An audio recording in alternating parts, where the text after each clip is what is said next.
It is never easy to hear about tragedies like what we've been talking about all morning, the mass shootings in El Paso and Dayton.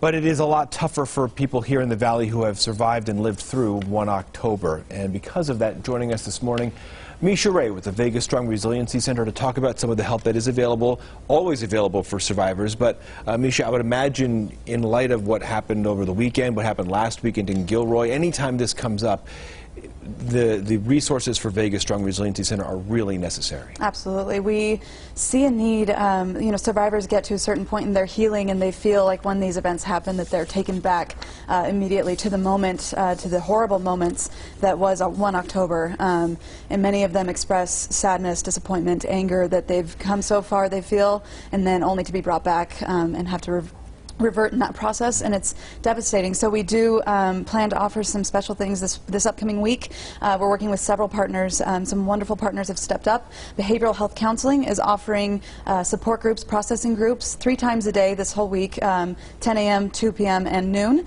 at their location on Alta. We're also working with another partner to do some evening sessions and just other resources to try to help people feel like they can come together in a space that's really safe, that everybody else knows what they're going through, and just trying to come together and process what's happened. How soon after something like what we saw over the weekend happens do the phones start lighting up at the Resiliency Center? Does the outreach on social media begin? I imagine it's pretty instantaneous. Especially social media, it's instant. There's a lot of survivor activity, and there's a big survivor community on Facebook in particular, and they feel a lot of comfort in reaching out to one another, especially in times like this. Again, it's that safety of knowing that the other people in this community know what you've gone through and that they're going through something similar. So the social media activity does happen pretty instantly. As for phones, we are opening at 8:30 instead of 10 this week, and then as we see the need going forward, we'll continue doing that. But we do see an increase in phone activity when we're open, and then as far as walk-ins, we've been seeing an increased walk-in activity as well.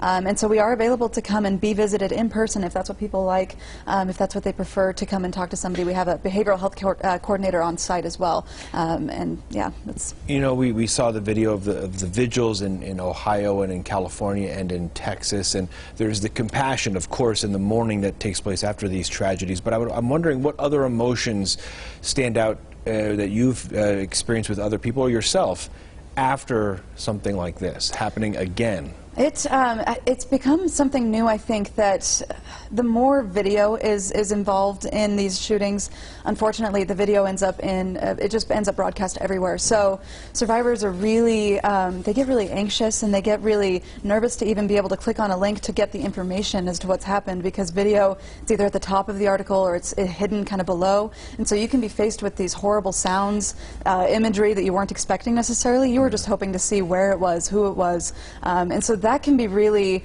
it can be really affecting. Really, you can feel really shaken. We don't like to use the word trigger, so we try to find other ways to reference that. But it is anger, and we're seeing a lot of, as with any community, you're going to see impassioned people on both sides of a gun argument, and we have that within this community as well. So whether 1 October survivors feel very strongly for or against, we're seeing the conversation happen a lot, and usually that does increase after these incidences. And at the core, there's just purely the human emotion of as you mentioned, reliving what unfortunately happened here in Las Vegas back in 2017. Misha, once again, just real quickly, if people want more information, where should they go? What can they do? We're going to be posting a lot of resources on our website, which is vegasstrongrc.org. Bridge Counseling and Associates is offering those groups. Please give us a call. We open at 8:30 today and the rest of the week at 702-455-2433. And you can see some of the information on the bottom of your screen. 8newsnow.com also has a lot of information as well. Perfect. Misha, thank you for coming in this you. morning. We appreciate it. I'm sorry it's under such difficult circumstances.